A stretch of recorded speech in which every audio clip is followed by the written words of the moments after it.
بھارت میں ہندوستان میں ایک مسئلہ ایسا پیش آیا ہے، توجہ سے سنیں، اور بہت سارے لوگوں کو شاید ان کی فکر بدل جائے اس سے۔ ہندو تھے، مسلم تھے، ہندو اپنے ہندوانہ رسم و رواج میں تھے، پوجا میں ہیں، ان کے اپنے تہوار ہیں، ان کے اپنے شعار ہیں۔ مسلمانوں کی اپنی عبادتیں ہیں، ان کی مسجدیں ہیں، ان کے اپنا لباس ہے، ان کے اپنے تہوار ہیں۔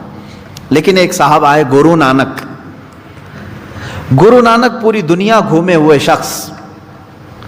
گرو نانک بغداد میں کئی سال تک چلہ کشی کی ہے۔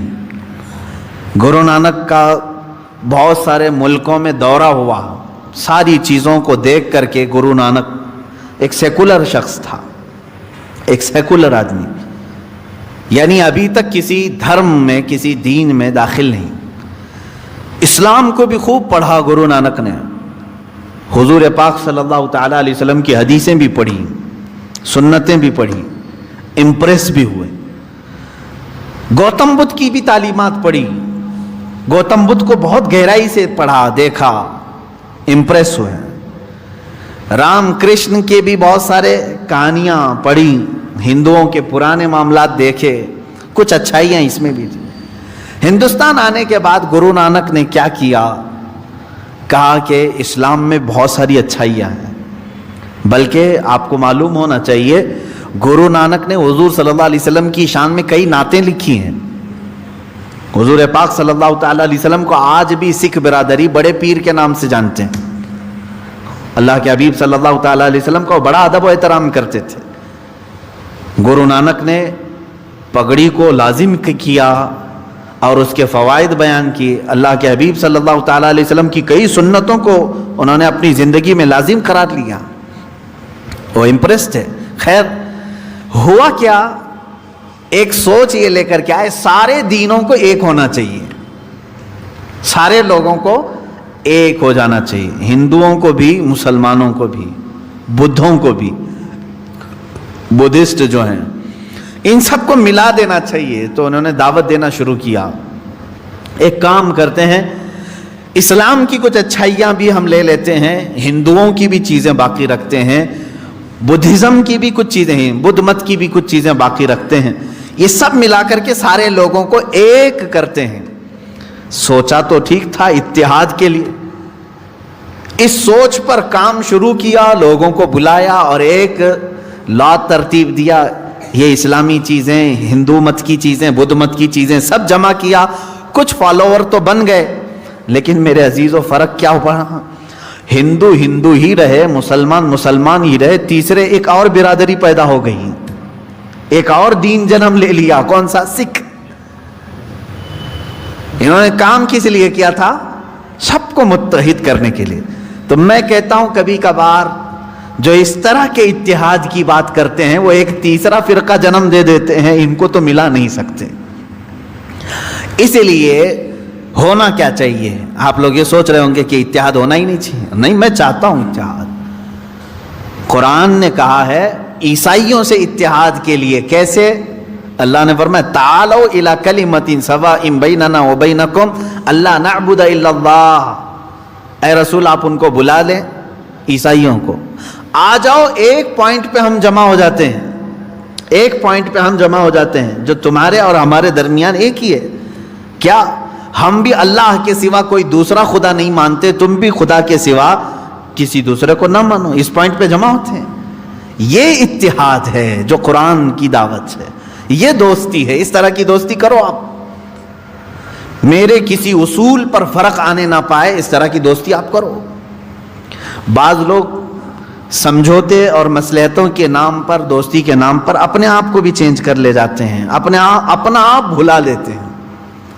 اس کی مثال میں یوں سمجھا دوں آپ کو، کسی کا دل رکھنے کے لیے اتنا نہ گر جاؤ کہ تمہاری جڑیں ختم ہو جائیں۔ ہاں، آپ کا گھر، میرا گھر یہاں سامنے ہے، آپ کا گھر ادھر ہے۔ آپ نے کہا کہ ہمارے اور آپ کے درمیان تلخی ہے کھڑکی کے معاملے کو لے کر کے۔ میں نے کہا ٹھیک ہے، کھڑکی ادھر سے ادھر نکال دیا، فرق نہیں پڑے گا۔ سامنے والے نے کہا کہ کھڑکی آپ کی ادھر کھلتی ہے، اگر ادھر نہ ہو تو ہمارا آپ کا کوئی مسئلہ ہی نہیں۔ تو میں نے اتحاد کے لیے، ان سے محبت کے لیے اپنی کھڑکی بدل لی۔ کبھی سامنے والے نے کہا آپ کی چوکھٹ جو ہے وہ بہت اونچی ہے، تھوڑی چھوٹی ہوتی تو ہمارا اور آپ کا کوئی اختلاف ہی نہیں ہوتا۔ میں نے کہا ٹھیک ہے، چوکھٹ میں چھوٹی کر لیتا ہوں تاکہ ان چیزوں سے فرق نہیں پڑتا میرے گھر پر، تھوڑی سی تبدیلی ہوگی۔ سامنے والے نے یہ کہا اگر آپ کے پائے سے جو ہے نا بڑا مسئلہ ہے میرے لیے، یہ پایا نکال دو تو ہمارا اور آپ کا اختلاف ہی ختم ہو۔ یہ کون سی بات ہوئی بھائی؟ یہ تو پائے کی بات کر رہا ہے، میرے گھر کے پائے کی بات کر رہا ہے کہ پایا آپ کا یہ نکال دو تو میرا اور آپ کا اختلاف ہی نہیں رہے گا۔ تو تم کیا چاہتے ہو کہ میں کھلے میدان میں آؤں تب اختلاف ختم ہوگا تمہارا؟ اسی طرح میرے عزیزوں، کبھی کبھار اتحاد کے نام پر آپ سے یہ کہا جائے گا صرف ٹوپی تمہاری ہمارے لیے دقت کی بات ہے، تم نکال دو، داڑھی تمہاری ہمارے لیے دقت کی بات ہے، نکال دو، ہمارا تمہارا اتحاد ہوگا۔ یہ کرتے کرتے مسلمان آج یہاں کو پہنچا کہ اب وہ یہ کہنے لگ گئے قرآن تمہارا اور ہمارا یہ بیچ میں ملنے نہیں دیتا، اس کو ہٹاؤ، تمہارا اور ہمارا اتحاد ہو جائے گا۔ یہ آگے پائے پر، آگے بنیاد پر بات۔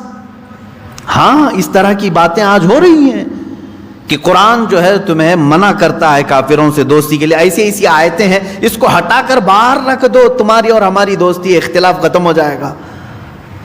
عزیزان گرامی وقار، میں نے بہت اچھی مثال سے آپ کو سمجھایا، جہاں کوئی بات آدمی پائے کے متعلق کہنے لگ جائے تو یہاں سمجھوتا نہیں ہوتا، ورنہ تم در در کی ٹھوکریں کھاتے ہوئے میدان میں بھٹکتے رہو گے، تمہارا اپنا کوئی دین ہی نہیں رہے گا۔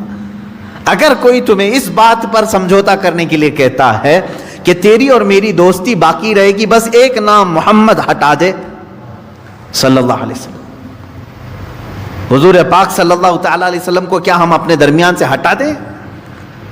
وہ تو پورے جڑ کی بات کر رہا ہے، تو یہاں سمجھوتا نہیں ہوتا۔ اس طرح کی دوستیوں سے اللہ رب العزت نے منع فرمایا، اے ایمان والو ان لوگوں سے دوستی نہ کرو۔ کس بنیاد پر؟ کہ کہیں وہ تمہیں کفر میں نہ لے جائیں۔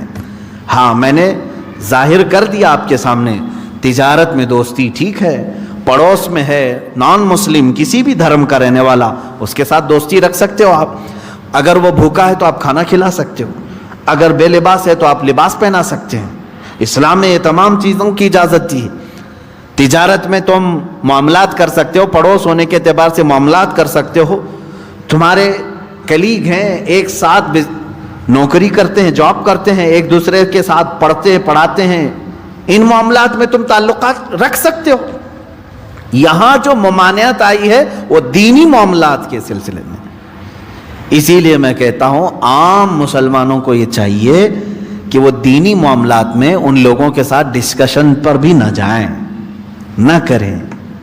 ہاں جب کبھی دھارمک معاملات پر بات کرنے کی نوبت آ جائے تو ان لوگوں سے یہ کہیں کہ ہمارے دھرم کو جو زیادہ جانتا ہے وہ بیٹھے، تمہارے دھرم کو جو زیادہ جانتا ہے وہ بیٹھے، یا ان کی فیلڈ ہے وہ گفتگو کریں گے، ورنہ تمہیں ان تمام چیزوں میں الجھا کر کے کبھی قرآن کے بارے میں تم سے سوال کر دے گا، تمہارے قرآن میں ایسی بات آئی ہے، کیا ضروری ہے تم کو ہر چیز کا اس کو جواب دینا؟ اب مثال کے طور پر کوئی میڈیکل کا اسٹوڈنٹ ہے، اس سے ایگریکلچر کے بارے میں پوچھا جا رہا ہے، تو کیا ضروری ہے اس کو ہر چیز کا جواب دینا؟ وہ بس اتنا کہہ دے کہ ایگریکلچر کا جو اسٹوڈنٹ ہے اس سے یہ رابطہ کر لیں، آپ وہاں کے ٹیچر سے آپ پوچھ لیں، یہ میری فیلڈ نہیں ہے۔ تمام نوجوانوں سے میں یہی کہوں گا کہ آج کے زمانے میں ڈیبیٹ کا سلسلہ بہت شوق سے دیکھا جاتا ہے اور کیا بھی جاتا ہے۔ ہاں میں نے اس سے قبل شاید بتایا ہوگا، رات کے 3 بج رہے تھے، ایک بار مجھے فون آیا رمضان کے ہی موسم، اسی رمضان کے وقت رات کے 3 بجے کے قریب، شہری کو ابھی تھوڑا ٹائم باقی تھا، اور اتنی رات کو فون آئے تو تھوڑا سا قلق ہوتا ہے کہ پتہ نہیں کوئی ایمرجنسی تو نہیں۔ جھٹ سے میں نے اٹھایا، نیند خراب، سامنے والے نے کہا کہ حضرت ایک بہت ضروری مسئلہ ہے۔ کہا کہ کیا بات ہے بیٹا؟ کہا مناظرہ چل رہا ہے، ایک سوال آ گیا ہے، مناظرہ چل رہا ہے، مناظرے کے بیچ میں رات کے 3 بجے مناظرہ چل رہا ہے۔ اچھا کس کے ساتھ؟ کہا کہ وہ سلفی اہل حدیث ہے اور ان کے ساتھ مناظرہ چل رہا ہے۔ مسئلہ کیا ہے؟ حضور پاک صلی اللہ تعالی علیہ وسلم کی ذات کو لے کر کے کوئی مسئلہ تھا۔ میں نے کہا اتنی رات میں یہ اٹھا کر کے پوچھ رہا ہے. میں نے کہا بیٹا یہ کہاں چل رہا ہے؟ کہا بس حضرت ہماری گلی کے باہر، ہم گھر کے باہر ہی بیٹھے ہوئے ہیں. یہ کٹے پر بیٹھ کر رات کے 3 بجے مناظرہ چل رہا ہے اور فون لگا رہے ہیں ہمیں رات کے 3 بجے. عزیزان گرامی وقار، میں بچوں سے کہتا ہوں اے میرے عزیزو، یہ تمہاری فیلڈ نہیں. کسان کے ہاتھ میں اگر چاقو دے کر کے کہو کہ پیٹ کا آپریشن کرے تو پھر وہ کیا کرے گا؟ معلوم ہے کیا کرے گا؟ جس طرح وہ کدال اور پھاوڑا چلاتا ہے کھیتی باڑی میں، اسی طرح تمہارے جسم کے ساتھ بھی چلائے گا. دین کے اصول اور دین کی باریکیاں علماء کے لیے چھوڑ دیں. یہ تمام ڈیبیٹ کا حصہ بننے کی کوشش نہ کریں. خاص طور پر نان مسلم کو اس طرح کی دعوت دینا، ڈیبیٹ کرنے کے لیے بلانا، میں کہتا ہوں یہ سب کی فیلڈ نہیں ہے. اللہ تبارک و تعالیٰ نے جو آیت کریمہ میں فرمایا اے ایمان والو کافرین کو دوست نہ بناؤ مومنین کے سوا، تو یہاں کون سی دوستی مراد ہے؟ دینی معاملات کی دوستی. اس کو سمجھ کر کے چلیں. دینی معاملات کی دوستی اسلام نے ناجائز رکھا ہے، باقی دوسرے معاملات میں دوستی کو ہم نے جائز قرار دیا ہے. اتریدون ان تجعلوا للہ علیکم سلطانا مبینا. اللہ فرماتا کیا یہ چاہتے ہو کہ اپنے اوپر اللہ کے لیے سری محبت کر لو، سری حجت کر لو؟ یعنی اگر تم یہ چاہتے ہو کہ اللہ کی تمہارے اوپر پکڑ آ جائے تو پھر یہ کام کرتے رہو، اللہ کی پکڑ آ جائے گی. آگے رب تعالیٰ فرماتا منافقین جو ہے یہی کام کرتے تھے. ان کے پاس جا کر بیٹھتے تھے، ڈسکس کرتے رہتے تھے، دین کے معاملات کو لے کر کے مذاق کرتے رہتے تھے. حضور صلی اللہ تعالیٰ علیہ وسلم کے معاملات کو لے کر کے آپس میں ڈسکس کرتے رہتے تھے. قرآن کی آیتیں اتر گئیں. اللہ نے فرمایا منافقین جہنم کے سب سے نیچے طبقے میں ہیں.